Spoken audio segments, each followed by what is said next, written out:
अभी काँच हो इसलिए दुनिया को चुभ रहे हो तुम, लेकिन एक दिन जब आईना बन जाओगे तो पूरी दुनिया तुम में झाँकेगी। कहने का तात्पर्य है कि अगर आप जो है अभी असफल हैं तो आपकी आलोचनाएँ जो है होना स्वाभाविक है। लोग आपकी आलोचनाएँ करेंगे, लेकिन जब आप सफल हो जाओगे तो वही लोग जो तुम्हारी अभी आलोचना कर रहे हैं, वो कल तुम्हारा जो है एग्ज़ाम्पल देंगे, देखो फला आदमी कैसे सक्सेसफुल हो गया। तो बिल्कुल निराश मत होइए, मेहनत करते रहिए, सफलता एक दिन आपको ज़रूर मिलेगी। नमस्कार दोस्तों, इस वीडियो में हम चर्चा करेंगे मई महीने के दूसरे सप्ताह यानी कि 8 से लगाए 14 मई तक के कुल 63 मोस्ट इंपॉर्टेंट करंट अफेयर पे। देखिए, ये सभी करंट अफेयर बहुत ही सिलेक्टिव हैं और मोस्ट इंपॉर्टेंट है आपकी सभी आगामी परीक्षाओं जैसे कि यूपीएससी, एसएससी, पीसीएस, रेलवे, मतलब जितने भी एग्जाम है सभी के लिए। तो शुरू से लास्ट तक वीडियो में बने रहिए और देखिए, इस वीडियो को पूरा देखने के बाद आप इसकी पीडीएफ फाइल जो है वो भी डाउनलोड कर सकते हैं। नीचे डिस्क्रिप्शन बॉक्स में आपको इस वीडियो की पीडीएफ लिंक मिल जाएगी। और अगर आप इस चैनल पर नए हैं तो चैनल को भी सब्सक्राइब जरूर कर लीजिएगा, साथ में बेल आइकॉन प्रेस कर दीजिएगा और वीडियो को लाइक करके इसको शेयर भी कर दीजिएगा। तो चलिए शुरू करते हैं इस वीडियो को। देखिए, पहला प्रश्न है कि इस वर्ष यानी कि जो आपका 2020 का विश्व एथलेटिक्स दिवस है, ये किस तिथि को मनाया गया है? तो देखिए, इसको सेलिब्रेट किया गया है 7 मई को। देखिए, जो आपका विश्व एथलेटिक्स दिवस है, इसकी तारीख हर साल बदलती रहती है और इसको डिसाइड कौन करता है? जो आपका IAAF यानी कि इंटरनेशनल अमेचर एथलेटिक फेडरेशन है, ठीक है। तो international amateur athletic federation decide करता है कि किस वर्ष किस तिथि को मनाया जाएगा विश्व एथलेटिक्स दिवस।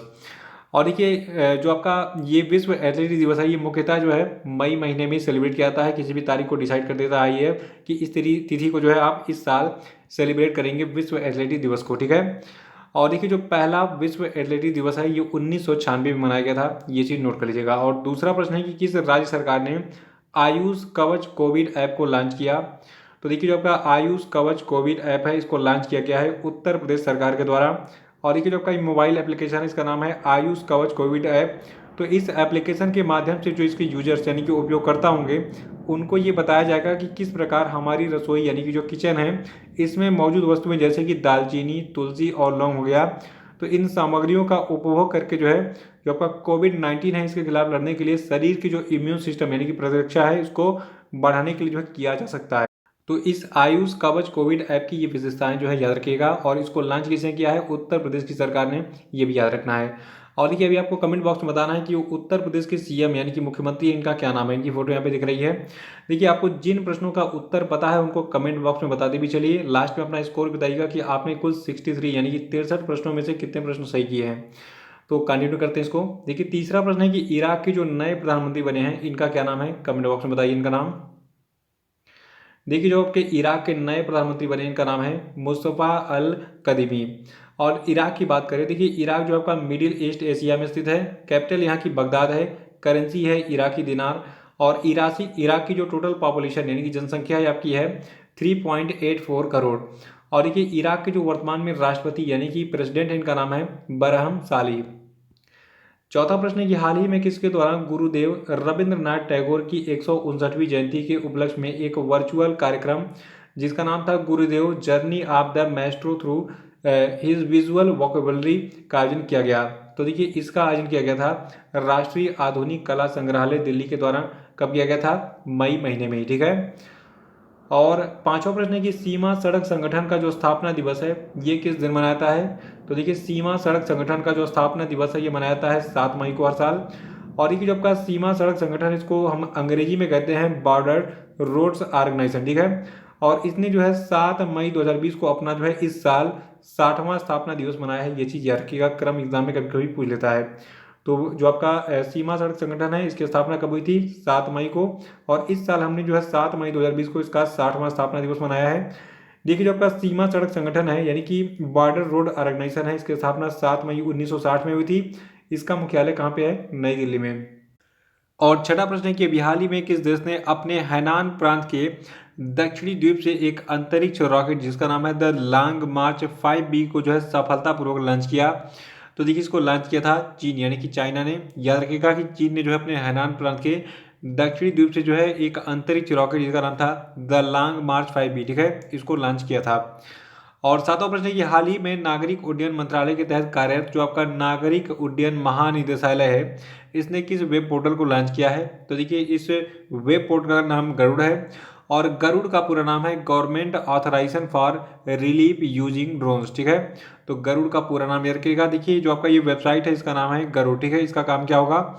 देखिए जो ड्रोन्स वगैरह होते हैं तो इनको जो है इस्तेमाल करने के लिए भारत सरकार की एक अथॉरिटी, इसका नाम है नागरिक उड्डयन महानिदेशालय, इसे परमिशन लेनी होती थी। तो इसी परमिशन को देने के लिए इस गरुड़ वेब पोर्टल को लॉन्च किया है, क्योंकि लॉकडाउन चल रहा है, लोग जो है ऑफिस में नहीं जा सकते हैं, तो ऑनलाइन ये परमिशन ले सकते हैं नागरिक उड्डयन महानिदेशालय से कि भैया हमको इस्तेमाल करना है किसका, ड्रोन्स का।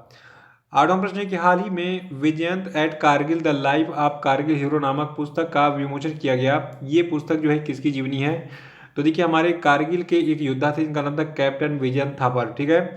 तो कैप्टन विजयंत थापर की ये जीवनी है, इसका नाम है Vijyant at Kargil the life of a Kargil hero. और देखिए इस जीवनी को लिखा किसने है, ये इंपॉर्टेंट एग्जाम के लिए। देखिए आपकी जो पुस्तक है जिसका नाम है विजयंत एट कारगिल, ठीक है, the life of a Kargil hero. इसके लेखक है विजयंत के पिताजी, इनका नाम है कर्नल वी एन थापर, और इनकी जो बेटी है इनका नाम है नेहा द्विवेदी। इन दोनों ने मिलकर लिखा है इस पुस्तक को। नवा प्रश्न है कि किस तिथि को विश्व स्तर पर वैशाख दिवस मनाया गया? तो देखिए जो आपका वैशाख दिवस है ये मनाया गया है 7 मई को। देखिए भगवान बुद्ध के जन्मदिन को वैशाख दिवस के रूप में मनाने का निर्णय लिया गया था पहली बार वर्ल्ड फेलोशिप ऑफ बुद्धिस्ट सम्मेलन में, और इसे 1950 में श्रीलंका में जो है आयोजित किया गया था। तो ये याद रखिएगा कि भगवान बुद्ध के जन्मदिन को मनाते हैं वैशाख दिवस के रूप में, और इस साल जो आपका वैशाख दिवस है ये 7 मई को मनाया गया है। और 10वां प्रश्न है कि विश्व थैलेसीमिया दिवस जो है ये किस तिथि को मनाया जाता है? तो देखिए जो आपका विश्व थैलेसीमिया दिवस है यानी कि वर्ल्ड थैलेसीमिया डे है, ये 8 मई को मनाया जाता है हर साल। और 2020 के विश्व थैलेसीमिया दिवस की थीम है the trying of new era for thalassemia, time for a global effort to make novel therapies accessible and affordable to patients. 11वां प्रश्न है कि वर्ल्ड रेड क्रॉस डे जो है ये किस तिथि को मनाया गया, इसका आंसर बताइए। देखिए जो आपका वर्ल्ड रेड क्रॉस डे है ये 8 मई को मनाया जाता है हर साल। देखिए 8 मई 1828 को रेड क्रॉस सोसाइटी के जो संस्थापक थे इनका नाम था हेनरी डिनेंट, इनका जन्म हुआ था, तो इसीलिए जो है 8 मई को मनाते हैं वर्ल्ड रेड क्रॉस डे को। और 12वां प्रश्न है कि स्कूली छात्रों को मिड डे मील राशन उपलब्ध कराने वाला भारत का पहला राज्य कौन बन गया है? तो देखिए स्कूली छात्रों को मिड डे मील राशन उपलब्ध कराने वाला भारत का पहला राज्य बन गया है मध्य प्रदेश। और मध्य प्रदेश देखिए इसके बारे में दो खास बातें हैं। देखिए मध्य प्रदेश के जो मुख्यमंत्री इनका नाम है शिवराज सिंह चौहान, और मध्य प्रदेश के जो राज्यपाल हैं इनका नाम है लालजी टंडन।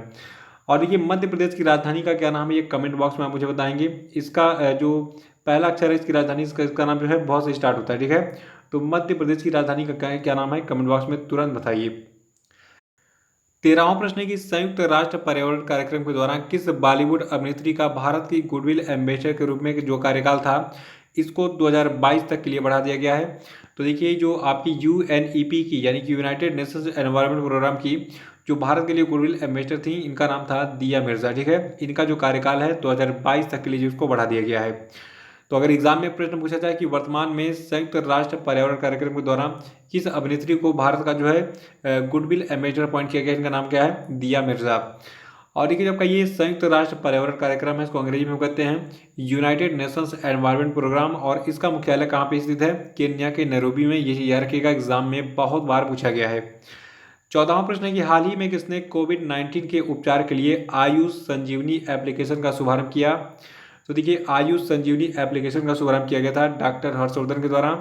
देखिए जो आपका आयुष संजीवनी ऐप यानी कि एप्लीकेशन है, देखिए ये जो है कोविड-19 के उपचार के लिए आयुष आधारित आयुर्वेद से जुड़ी परिस्थितियों पर जो है ये आधारित है। 15वां प्रश्न है कि हाल ही में आंध्र प्रदेश के विशाखापट्टनम में हुई विशाखापट्टनम गैस लीक ट्रेजिडी में किस गैस के रिसाव से जो है दुर्घटना सामने आई थी? तो देखिए इस गैस का नाम है स्टीरीन गैस। ये चीज़ याद रखिएगा एग्जाम के लिए मोस्ट इंपॉर्टेंट है। फिर से सुन लिए, देखिए आंध्र प्रदेश में भी हाल ही में आंध्र प्रदेश के विशाखापट्टनम में विशाखापट्टनम गैस लीक ट्रेजिडी हुई थी, और इसमें जो है स्टीरीन नामक एक गैस का रिसाव हुआ था। देखिए जो आपका स्टीरीन है ये एक रासायनिक यौगिक यानी कि केमिकल कंपाउंड है, और इसे जो है न्यूरोटॉक्सिन्स के नाम से भी जाना जाता है। स्टीरीन का जो रासायनिक सूत्र यानी कि केमिकल फार्मूला है ये भी नोट कर लीजिए। इसका केमिकल फार्मूला है C6H5CH2। ये एग्जाम में पूछा सकता है, ठीक है। 16वां प्रश्न है कि हाल ही में किस देश के मौसम विभाग ने जम्मू और कश्मीर, गिलगित बाल्टिस्तान, लद्दाख और मुजफ्फराबाद को जो है जम्मू और कश्मीर के मौसम संबंधी उप प्रभाग में शामिल करना शुरू कर दिया है? तो देखिए भारत है, भारत का जो मौसम विभाग है इसने जम्मू और कश्मीर, गिलगित बाल्टिस्तान जो कि पाकिस्तान कब्जे में है, लद्दाख और मुजफ्फराबाद को जो है जम्मू और कश्मीर के मौसम संबंधी उपप्रभाग में शामिल करना शुरू कर दिया है। अब ये इन सभी प्लेसेस की जो है मौसम की जानकारी उपलब्ध कराएगा। देखिए, जो भारतीय मौसम विभाग है इसका मुख्यालय नई दिल्ली में स्थित है और इसकी स्थापना 1875 में की गई थी। 17वां प्रश्न है कि विदेश में फंसे भारतीयों को वापस लाने के लिए किस मिशन के तहत 7 से 13 मई के दौरान 64 उड़ानें संचालित की गईं। तो देखिए, जो विदेश में फंसे भारतीय हैं इनको वापस लाने के लिए 7 से 13 मई के दौरान जो है वंदे भारत मिशन के तहत कुल 64 उड़ानें संचालित की गई। और देखिए, इतने में पूरे भारतीय तो आ नहीं पाए, लेकिन अभी हाल ही में जो है इसीलिए फिर भारत सरकार ने क्या किया, इसका स्टेज 2 भी जो है लॉन्च किया है।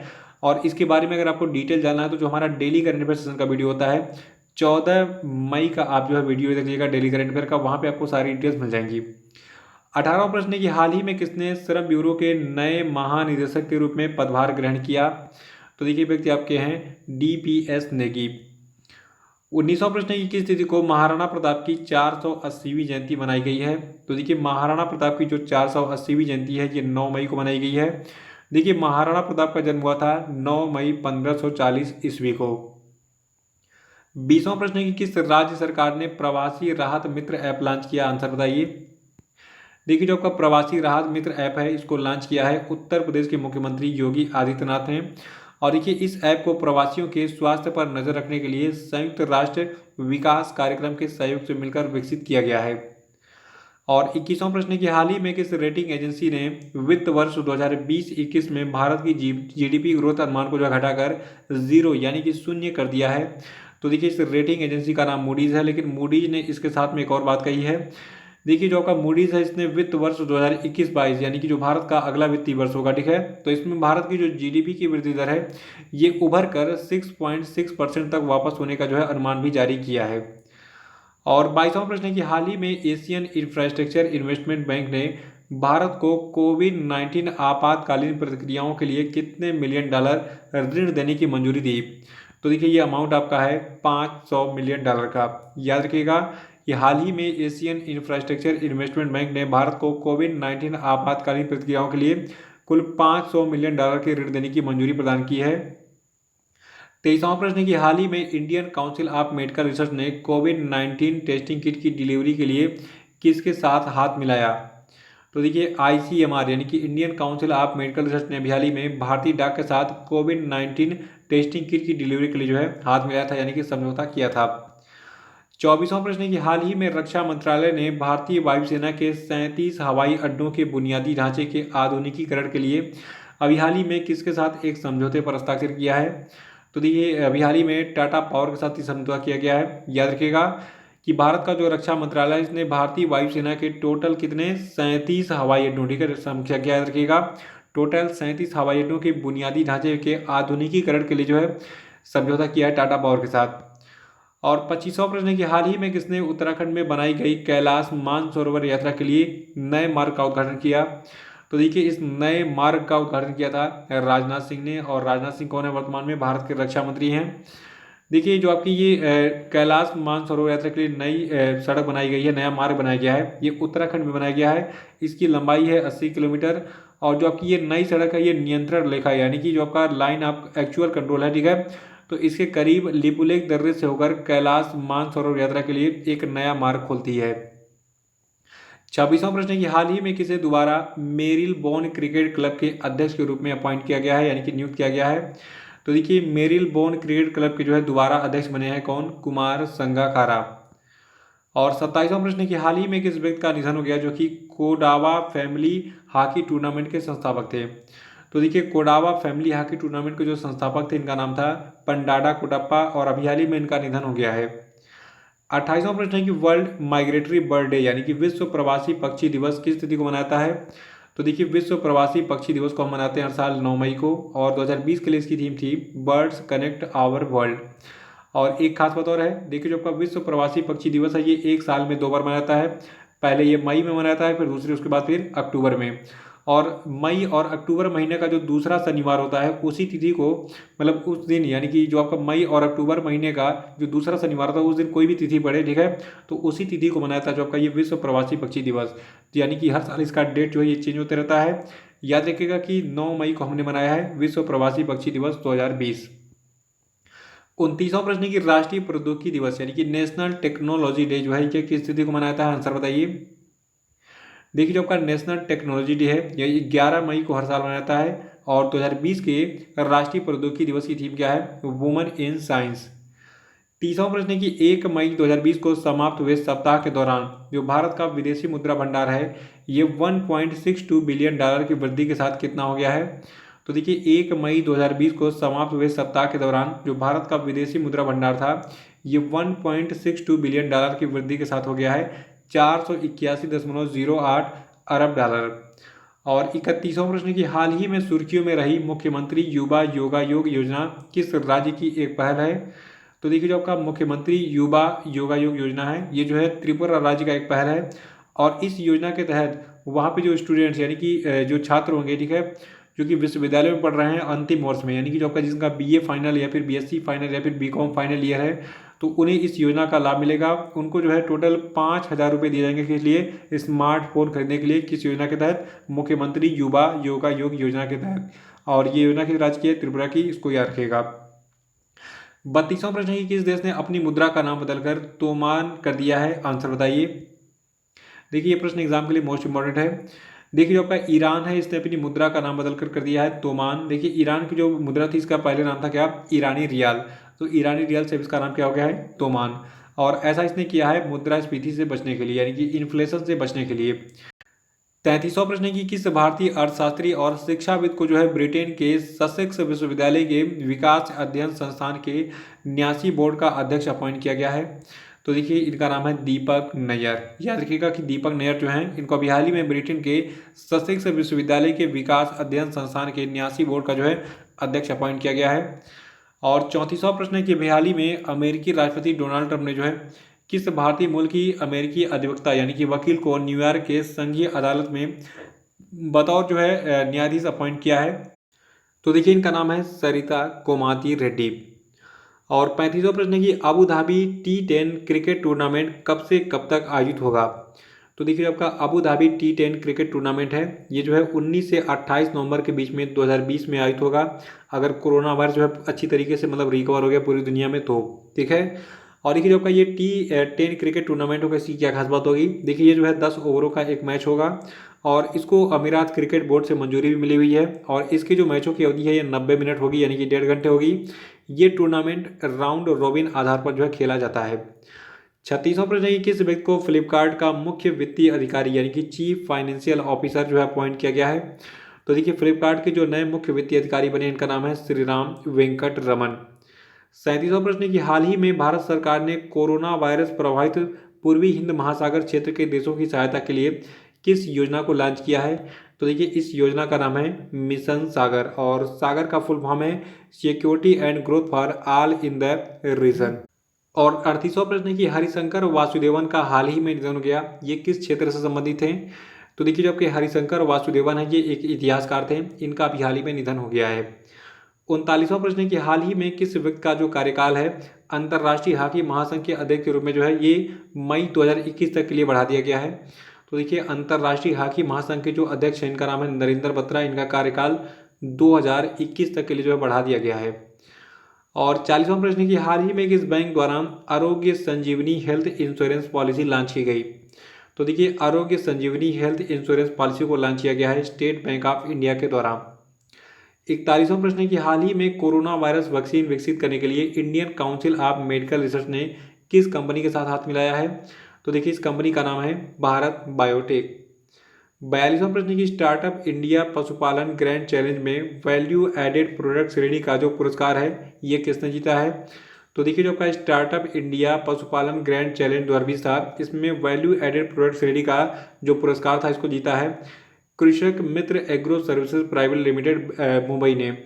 और देखिए जो का ये startup India Pashupalan grand challenge है, ठीक है, तो इसमें 5 श्रेणियों में पुरस्कार दिए जाते हैं। पहली श्रेणी आपने जान ली है वैल्यू एडेड वाली। देखिए इसमें जो दूसरी श्रेणी थी इसका था ये श्रेणी थी एलिमिनेटिंग मिल्क एडल्ट्रेशन और इस श्रेणी के विजेता रहे white gold technologies LLP Mumbai, ठीक है, ये कंपनी का नाम है। और देखिए इसमें जो तीसरा श्रेणी का पुरस्कार था ये था प्रोडक्ट ट्रेसेबिलिटी का और इस पुरस्कार को जीता है एमर tech services private limited Mumbai ने। और चौथी श्रेणी थी ई कॉमर्स सॉल्यूशन की और इसको जीता है मूव फार्म गुरुग्राम हरियाणा ने। और इसमें जो पांचवी श्रेणी थी ये थी breed improvement and animal nutrition, और ये पुरस्कार जीता है इस श्रेणी का एडीज टेक्नोलॉजीज बेलगावी कर्नाटक ने। और देखिए जो आपका ये पुरस्कार इसका नाम है startup India Pashupalan grand challenge. तो देखिए इस पुरस्कार की शुरुआत डेयरी विभाग के द्वारा स्टार्टअप इंडिया के साथ साझेदारी में पशुपालन और डेयरी क्षेत्र की समस्याओं का समाधान करने के लिए अभिनव और व्यावसायिक रूप से व्यवहार समाधानों की जो है तलाश के लिए जो है की गई थी। 43वां प्रश्न है कि संयुक्त राष्ट्र बाल कोष के अनुसार दिसंबर 2020 तक किस देश में रिकॉर्ड स्तर पर 2 करोड़ से ज़्यादा बच्चों के जन्म होने की संभावना है। तो देखिए भारत में जो है दिसंबर तक पैदा होने वाले हैं टोटल 2 करोड़ बच्चे। और आपको पता है मार्च में लॉकडाउन लगा था, तो मार्च के बाद से बहुत सारे लोग जो है उनको कोई काम धंधा नहीं है, वो जनसंख्या बढ़ाने में पड़े हुए हैं। तो इसीलिए संयुक्त राष्ट्र बाल कोष ने कहा है कि लगता है भारत में अब 2 करोड़ बच्चे एक साथ पैदा होंगे, कब? दिसंबर 2020 में। 44वां प्रश्न है कि पाकिस्तान वायुसेना में शामिल होने वाला जो पहला हिंदू पायलट अधिकारी है ये कौन बना है। तो देखिए इसका नाम है राहुल देव। ठीक है, राहुल देव बन गए हैं पाकिस्तान की वायुसेना में शामिल होने वाले पहले हिंदू पायलट अधिकारी। 45वां प्रश्न है कि मदर्स डे यानी कि मातृ दिवस जो है 2020 की स्थिति को मनाया गया। तो देखिए जो आपका मातृ दिवस 2020 था यानी कि मदर डे 2020 तारीख है, ये मनाया गया है 10 मई को। और यहाँ पे ध्यान दीजिएगा, देखिए जो आपका मदर्स डे है यानी कि मातृ दिवस है, ये हर साल मई महीने के दूसरे रविवार को दुनिया भर में मनाता है। और इस बार जो मई महीने का दूसरा रविवार था ये पड़ा था 10 मई को, इसीलिए हमने इसको 10 मई को सेलिब्रेट किया। और 46वां प्रश्न है कि किस राज्य सरकार ने FIR आपके द्वार योजना शुरू की है। तो देखिए FIR आपके द्वार योजना को शुरू किया गया है मध्य प्रदेश की सरकार के द्वारा। और अगर आप जो है आप क्या करेंगे, मध्य प्रदेश में 112 नंबर पे कॉल करेंगे पुलिस को, तो पुलिस की सहायता वाली जो गाड़ी है आपके घर पहुंचेगी, पूछेगी भैया क्या समस्या है, और फिर वहीं पे FIR लॉन्च किया जाएगा, यानी कि वहीं पर FIR दर्ज की जाएगी।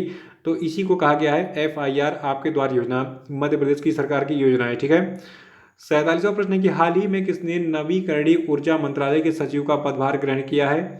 तो देखिए भारत के नवीकरणीय ऊर्जा मंत्रालय के सचिव बने हैं इंदु शेखर चतुर्वेदी। नाम नोट कर लीजिएगा इनका, इंपॉर्टेंट एग्जाम के लिए। 48वां प्रश्न है कि अंतर्राष्ट्रीय नर्स दिवस जो है ये किस दिन मनाता है। देखिए ये तिथि बहुत बार एग्जाम में पूछता है, बार बार जानबूझ के रिपीट होता है। याद रखिएगा कि जो 12 मई का दिन है, ठीक है, 12 मई को हम हर साल मनाते हैं अंतर्राष्ट्रीय नर्स दिवस के रूप में। और इस साल के अंतर्राष्ट्रीय नर्स दिवस की थीम क्या थी? Nursing the world to health. ठीक है, नोट कर लीजिएगा, ये दोनों चीज एग्जाम में पूछी जाएंगी। 49वां प्रश्न है कि किस देश ने FIDE-Chess.com ऑनलाइन नेशंस कप 2020 किताब अपने नाम किया। तो देखिए इस किताब को जीता है चीन ने अमेरिका को हराकर जो है जीता है इस FIDE-Chess.com ऑनलाइन नेशंस कप 2020 को। 50वां प्रश्न है कि किस देश की सड़क ने रविंद्रनाथ टैगोर की 159वीं वर्षगांठ के उपलक्ष्य में जो है वहाँ का एक प्लेस है तेल अवीव, वहाँ की जो एक सड़क है इसका नाम बदलकर टैगोर स्ट्रीट किया है। तो देखिए तेल अवीव स्थित आपका इजराइल में। ठीक है, तो वहाँ की एक सड़क थी जिसका नाम जो है अब बदल कर दिया गया है टैगोर स्ट्रीट। 51वां प्रश्न है कि भारतीय रिजर्व बैंक के द्वारा जारी नवीनतम आंकड़ों के अनुसार वित्तीय वर्ष 2019-20 के दौरान जो आपका स्वर्ण भंडार है इसमें कितने टन की वृद्धि दर्ज की गई है। तो देखिए ये वृद्धि दर्ज की गई है 40.45 टन की। देखिए भारतीय रिजर्व बैंक के अनुसार जो आपका वित्तीय वर्ष 2019-20 था तो इसमें स्वर्ण भंडार बढ़कर कितना हो गया, कुल 653.01 टन, और इसमें वृद्धि कितनी हुई है 40.45 टन की। देखिए इससे पहले जो वित्तीय वर्ष था 2019-20 के पहले वाला 2018-19 वाला वित्तीय वर्ष, ठीक है, तो इसके दौरान जो भारत का स्वर्ण भंडार था ये था 412.56 टन, जो कि बाद में अब 2019-20 के वित्तीय वर्ष में बढ़कर कितना हो गया 653.01 टन। और 52वां प्रश्न है कि किस हवाई अड्डे ने भारत और मध्य एशिया के सर्वश्रेष्ठ क्षेत्रीय हवाई अड्डे का जो आपका स्काई ट्रैक्स पुरस्कार था इसको जीता है। तो देखिए ये हवाई अड्डा आपका है बेंगलुरु का केम्पेगौड़ा अंतर्राष्ट्रीय हवाई अड्डा। याद रखिएगा कि जो आपका बेंगलुरु में स्थित जो केम्पेगौड़ा अंतर्राष्ट्रीय हवाई अड्डा है इसने भारत और मध्य एशिया के सर्वश्रेष्ठ क्षेत्रीय हवाई अड्डे का जो का आपका 2020 का स्काई ट्रैक्स पुरस्कार था इसको जीता है। और देखिए 53वां प्रश्न जो है इंपॉर्टेंट एग्जाम के लिए, ध्यान सुनिएगा। देखिए प्रश्न है कि finding freedom Harry and Megan and the making of modern royal family biopic को जो है किसने लिखा है। तो देखिए इस बायोपिक को लिखा है ओमी स्काबी और कैरोलिन डूरन ने। और 54वां प्रश्न है कि किस राज्य के बृहट बेंगलुरु महानगर पालिका के द्वारा प्राण वायु नामक एक कार्यक्रम शुरू किया गया है। तो देखिए प्राण वायु नामक इस कार्यक्रम को शुरू किया है कर्नाटक की सरकार ने। और 55वां प्रश्न है कि हाल ही में किस पैरा एथलीट ने जो है संन्यास ले लिया एथलेटिक्स से। तो देखिए इनका नाम है दीपा मलिक। इन्होंने भी हाल ही में पैरा एथलेटिक्स जो है संन्यास ले लिया है।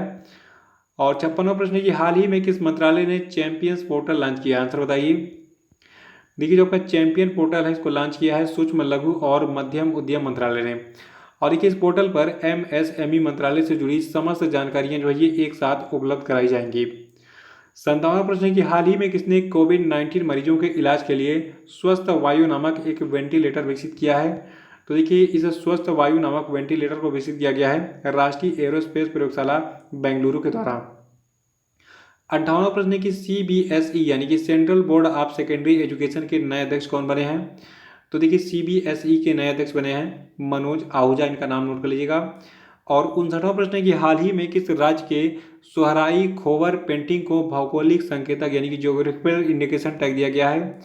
तो देखिए ये राज्य आपका झारखंड है। झारखंड के सोहराई खोवर पेंटिंग को अभी हाल ही में भौगोलिक संकेतक टैग दिया गया है। और इसके साथ ही तेलंगाना के तेलिया रुमाल को भी जो है भौगोलिक संकेतक टैग अभी हाल ही में दिया गया है। 60वां प्रश्न है कि प्रधानमंत्री नरेंद्र मोदी ने 12 मई 2020 को रात 8 बजे देश के नाम अपने संबोधन में कोरोना वायरस के कारण उपजे आर्थिक हालत को सुधारने के लिए देश के लिए अभी हाल ही में कितने लाख करोड़ रुपए देने की घोषणा की है? तो देखिए ये अमाउंट आपका है 20 लाख करोड़ रुपए, ठीक है, ये अमाउंट याद रखिएगा। देखिए प्रधानमंत्री मोदी ने अपने भाषण में ये कहा था कि जो आर्थिक पैकेज है 20 लाख करोड़ रुपए का, तो ये जो है आत्मनिर्भर भारत अभियान की अहम कड़ी के तौर पर जो है काम करेगा।